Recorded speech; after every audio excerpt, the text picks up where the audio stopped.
Bienvenidos a una emisión más de Parlamento Abierto con el resumen de las actividades legislativas en la Cámara de Diputados con los preparativos para la sesión de Congreso General del martes 1 de octubre para la toma de protesta de la próxima presidenta aquí en el Palacio Legislativo de San Lázaro.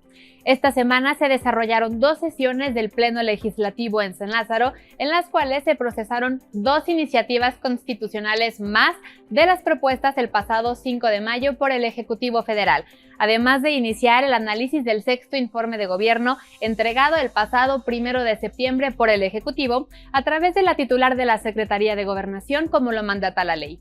Con las 2 iniciativas aprobadas esta semana que termina, suman ya 5 reformas constitucionales analizadas por el Pleno en los 25 días que transcurren de la nueva 66ª legislatura.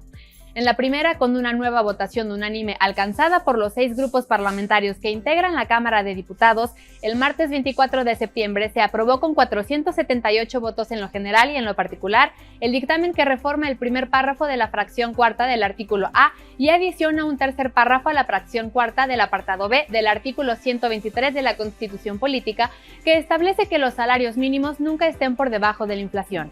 El posicionamiento de los partidos a través de 42 oradores divididos en 4 rondas permitió entender el argumento de la unanimidad alcanzada al tratarse de la reforma que se observa como un reconocimiento moral y social al esfuerzo de quienes trabajan en condiciones adversas y una inversión nacional, pues al establecer salarios justos se da estabilidad y bienestar a las comunidades, como lo definió la diputada de Morena, Rosa Irene Urbina Castañeda.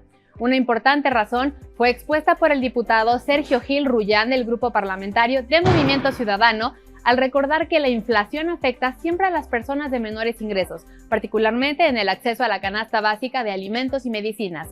El apoyo del PRI a la iniciativa estuvo acompañada con la propuesta para crear una estrategia de estabilización macroeconómica que permita a los trabajadores del país mejorar su poder adquisitivo, planteó el diputado Emilio Suárez Licona. En tanto que el diputado Jesús Fernando García Hernández del Partido del Trabajo reconoció que fue la pérdida acumulada del poder adquisitivo lo que llevó a la ruina a amplios sectores de la población, a pesar del avance que representa el incremento al salario mínimo en los últimos años. Por eso es que la reforma aprobada fue calificada como un acto de justicia histórica que asegure que el trabajo sea verdaderamente digno y evitar las desigualdades, y así que crezcan en ese campo, anotó el diputado del Partido Verde Alejandro Pérez Cuellar. Una coincidencia con la argumentación del Partido Acción Nacional, que a través de la diputada Ana María Valderas Trejo convocó a asegurar que el cálculo de salario se aclara sobre la inflación señalada por el INEGI y que esta Cámara otorgue la suficiencia presupuestaria para el pago de los trabajadores del Estado. Vayamos a ver la forma en que se desarrolló esta importante aprobación.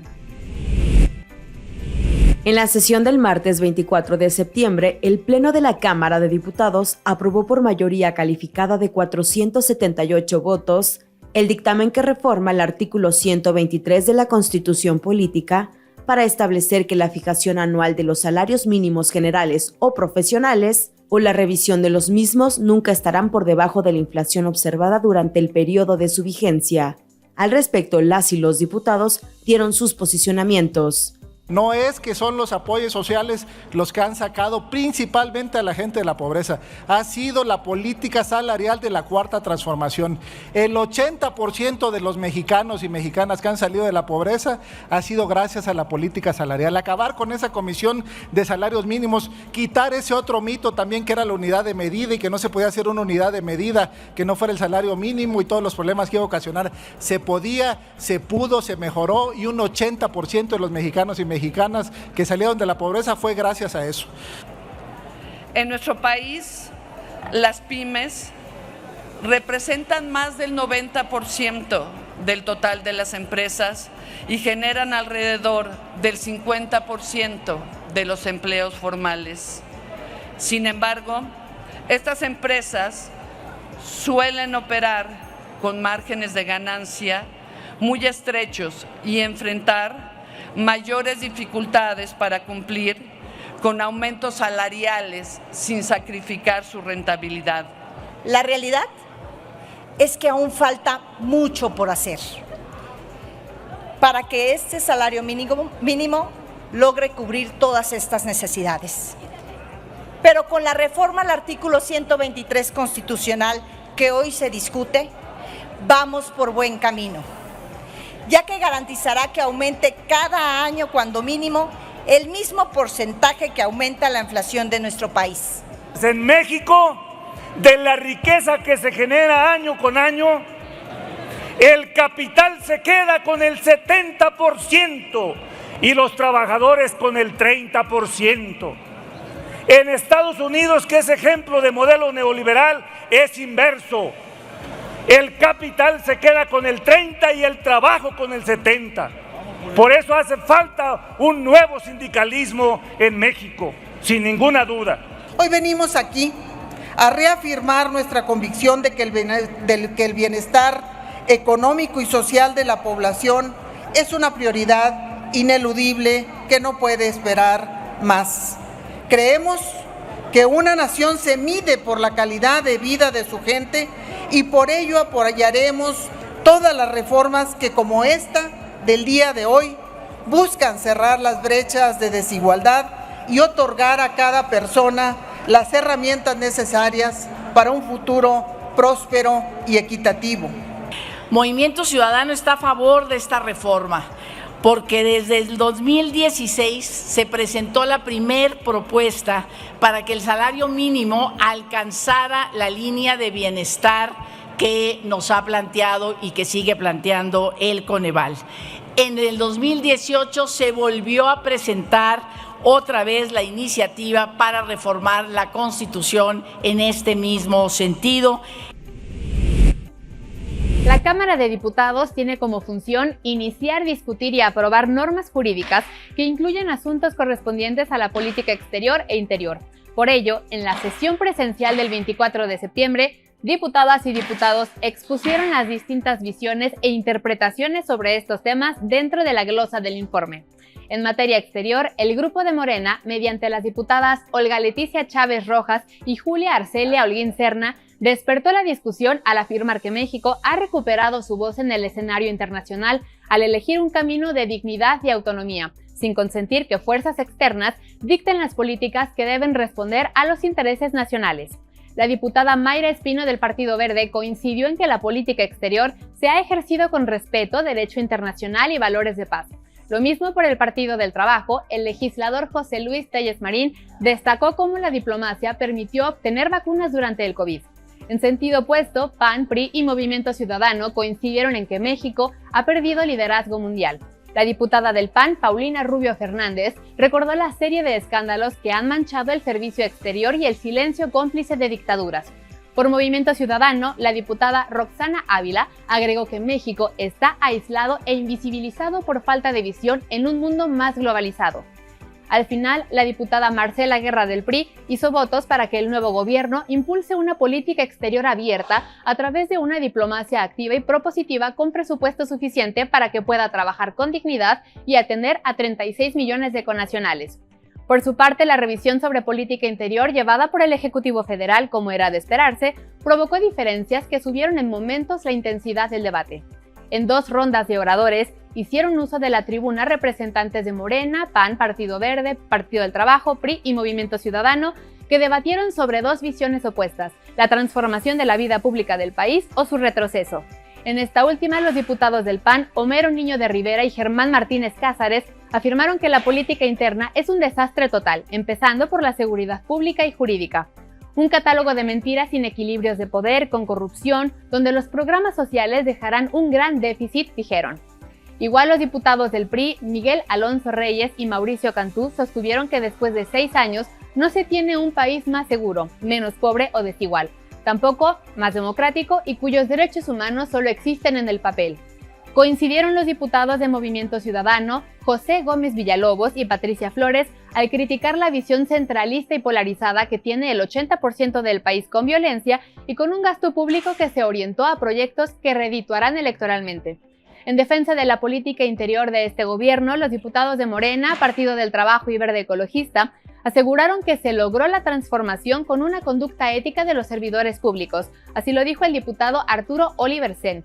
Con él impulsó el humanismo, la justicia, honestidad, austeridad y democracia, dijo por su parte la legisladora Rafaela Vianey García, ambos de Morena. Por el Partido del Trabajo se destacó el nivel de aceptación del presidente López Obrador como resultado de un nuevo régimen político. Así lo aseguraron los diputados Margarita García y Ricardo Mejía, mientras que el diputado Alejandro Áviles Álvarez hizo un llamado a los legisladores a cumplir con el mandato en las urnas en la construcción de política interior. Veamos cómo lo plantearon.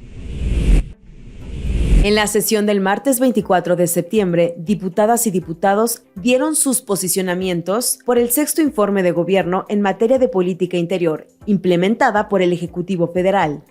El presidente de la República, desde el principio de su sexenio, trabajó para transformar la vida pública con diversas acciones en pro de los ciudadanos y del país, mediante la implementación de acciones para combatir la corrupción, adoptando una nueva conducta ética para los servidores públicos. Se estableció un estricto programa de austeridad republicana como principio rector del quehacer gubernamental para evitar abusos y despilfarros económicos a nivel gubernamental. En materia de democracia está claro que López Obrador no le gustan los controles y los equilibrios democráticos del poder.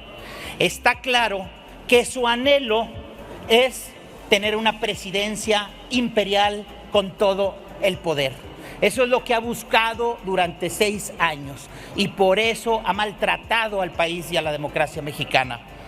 Pero les voy a decir una cosa, diputados y diputadas de Morena y aliados. Yo sé que lo que estoy diciendo no lo entienden bien, porque lo suyo no es la democracia.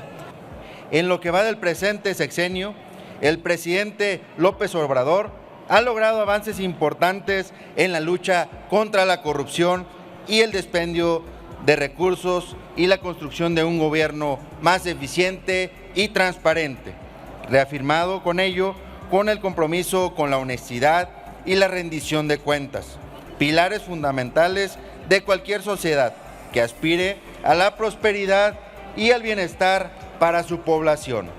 En la misma sesión, las y los legisladores formularon comentarios sobre la política exterior, en el marco del análisis del sexto informe de gobierno.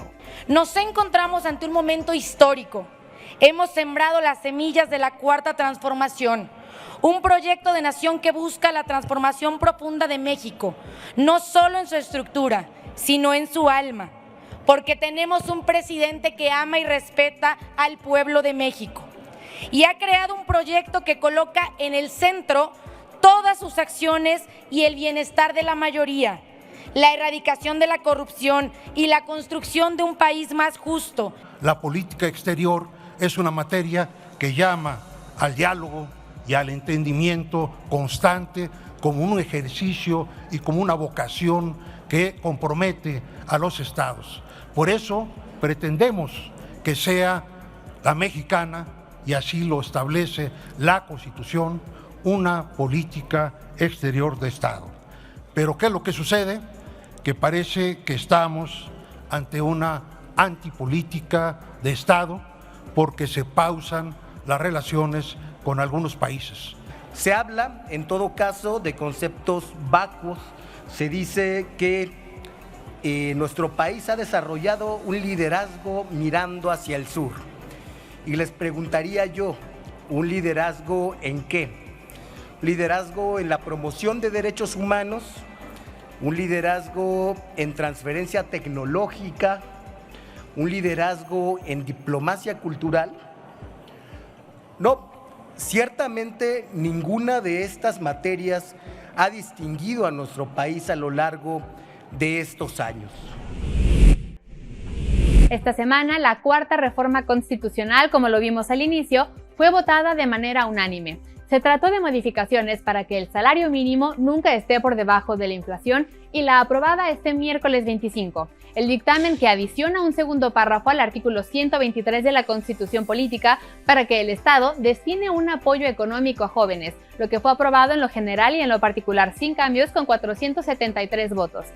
Esta quinta y más reciente está enfocada a personas entre 18 y 29 años de edad en desocupación laboral y que no estén cursando algún nivel de educación formal.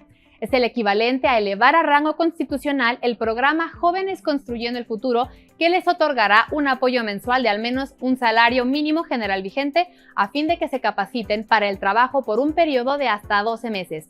explicó el diputado Sergio Gutiérrez Luna, presidente de la mesa directiva en funciones durante esta sesión. Uno de los propósitos, coincidieron las y los diputados, es erradicar el término nini del vocabulario para referirse a jóvenes que no cuentan con trabajo ni estudian. Coincidieron el líder de la bancada morenista, Ricardo Monreal, y el diputado de su partido, Rafael Rodríguez. Por el PAN, la diputada Abril Ferreiro Rosado consideró que la propuesta de reforma se queda corta, pues no puede ser exclusivo a quienes no trabajan ni estudian, sino para toda la juventud. En un sentido similar, el PRI, en voz del diputado Eduardo Gutiérrez Mancilla, dijo que no basta darles un apoyo económico. Se debe garantizar su acceso a una educación de calidad, a empleos dignos y bien remunerados, así como a una vida libre de violencia. La reforma es una retribución a cambio de que los jóvenes tengan la oportunidad de forjar experiencia profesional, dijo en su posicionamiento a favor el diputado Miguel Ángel Sánchez Rivera de Movimiento Ciudadano, y en el mismo sentido, la diputada Marian Durán Alarcón expuso por el Partido del Trabajo la importancia de una reforma que contribuye a romper los paradigmas generadores de desigualdad. El diputado Luis Enrique Miranda Barrera del Partido Verde puntualizó que elevar el programa Jóvenes Construyendo el Futuro a rango constitucional asegura que dicho sector no está desprotegido en futuros gobiernos. Dado que se realizó la modificación a un solo párrafo constitucional, el debate fue breve, aún más cuando las 62 reservas generadas al proyecto finalmente fueron retiradas, rechazadas y no votadas. Recordemos este debate en tribuna. La Cámara de Diputados aprobó en la sesión ordinaria que se llevó a cabo el miércoles 25 de septiembre de 2024 el dictamen que adiciona un segundo párrafo al artículo 123 de la Constitución Política para que el Estado destine un apoyo económico a jóvenes. El documento establece que el Estado otorgará un apoyo mensual equivalente a al menos un salario mínimo general vigente a jóvenes entre 18 y 29 años que se encuentren en desocupación laboral y no estén cursando algún nivel de educación formal, con el objetivo de que se capaciten para el trabajo por un periodo de hasta 12 meses en negocios, empresas, talleres, tiendas y demás unidades económicas en los términos que fija la ley. El dictamen que hoy discutimos no se trata de cualquier asunto. Discutimos la consolidación del relevo generacional en la política y el gobierno mexicano, hecho que no podemos ignorar y que requiere un compromiso fuerte de todas y todos nosotros. Reconocemos esta propuesta, sin embargo, reiteramos que se queda corta, porque no podemos permitir que el apoyo a jóvenes sea exclusivo solamente para quienes no trabajan o no estudian. Es por ello que proponemos que el apoyo sea universal, accesible y para todas las juventudes, que no se quede nadie afuera, especialmente aquellos en situación vulnerable. Existen muchos jóvenes estudiantes que realizan un doble esfuerzo para continuar estudiando y mantener a sus familias. Es a ellos a quienes no podemos dejar de apoyar en este tipo de programas, ya que hacen un gran sacrificio para superarse y salir adelante.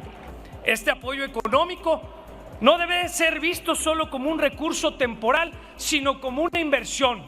Sí, como una inversión en el futuro de quienes, si se les brinda la oportunidad, transformarán la productividad, la innovación y la competitividad de nuestro país. Al apoyar económicamente a los jóvenes mientras se capacitan, estamos atacando de raíz el círculo vicioso de la desocupación. Llegó el tiempo de romper las barreras para nuestra población joven. Es tiempo de dejar atrás los años de administraciones desinteresadas en estos, donde se destinaban menos de 40,000 pesos por joven al año. Hoy, en esta iniciativa se destinarán alrededor de 90,000 pesos por joven al año, teniendo como beneficiarios a casi 3 millones de jóvenes. Necesitamos asegurarnos que los recursos cumplan su noble objetivo, que lleguen a las jóvenes y a los jóvenes y que no se queden en manos de quienes los distribuyen con fines personales o políticos. Debemos rechazar las imposiciones, la opacidad y sobre todo los condicionamientos que han caracterizado las políticas del oficialismo. Esta reforma que hoy estamos discutiendo Es una respuesta para intentar cubrir sus necesidades y acercarlos a una vida digna, pero principalmente es un esfuerzo para darles las herramientas suficientes para su futuro, para cumplir sus metas y objetivos laborales. Desde Movimiento Ciudadano hemos apoyado esta reforma desde el principio. Sabemos que un país que apuesta por su juventud está destinado al triunfo y a un futuro próspero. El documento fue aprobado en lo general y en lo particular sin cambios, con la mayoría calificada de 473 votos. La glosa del sexto informe de gobierno en materia económica y social por parte de los diputados impuso divergencias en los puntos de vista y en algunos momentos elevación del tono en la discusión, como surge a partir de las diferencias de opiniones que se dirimen en la tribuna. En esta parte del análisis seccionado del informe de gobierno, los argumentos se presentaron en 2 rondas con un total de 12 oradores que marcaron como base la discusión, por un lado, un avance en los temas de la hacienda pública, el manejo responsable de las finanzas macroeconómicas, un aumento en el salario mínimo de los trabajadores y un amplio crecimiento en los programas sociales de apoyo a la población a lo largo de este gobierno. La otra visión, distante de la primera, considera que el manejo ha sido irresponsable y desastroso pese a los programas de apoyo que no han sacado a la población de la pobreza. Se ha registrado el menor crecimiento de los últimos años. La deuda es la más alta en la historia de México, lo mismo que la inflación en los últimos 24 años y la violencia permea en la mayor parte del país. Durante las casi 4 horas de debate sobre ambos temas, las y los diputados enfrentaron sus puntos de vista apoyados en pancartas y fuertes señalamientos que en múltiples ocasiones provocaron el llamado al orden por parte del diputado Sergio Gutiérrez Luna, vicepresidente de la mesa directiva en funciones de presidente, que desde la tribuna mencionó a los morenistas que algunas actitudes no apoyan a la próxima presidenta de México, llamado al que se sumó la diputada Dolores Padierna al pedir no detener un importante tema con distractores.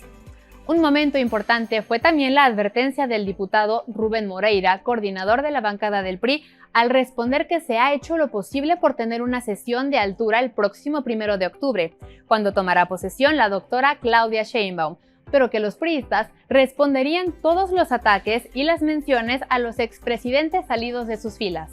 Parte de los posicionamientos y debates que se deben generar en el seno de la Cámara, donde también hubo propuestas. Mario Zamora Gastelum, diputado por el PRI, propuso a la próxima presidenta apostar por los productores primarios mediante una banca de desarrollo que apoye al sector rural. Y Raúl Lozano Caballero, diputado de Movimiento Ciudadano, llamó a dialogar con la oposición, ya que los actos de revancha lo único que hacen es ahuyentar la inversión. Asimismo, Juan Carlos Valladares, diputado del Partido Verde, planteó que la economía está en un momento crucial, pero que se deben proponer acciones que continúen impulsando el crecimiento y la estabilidad económica.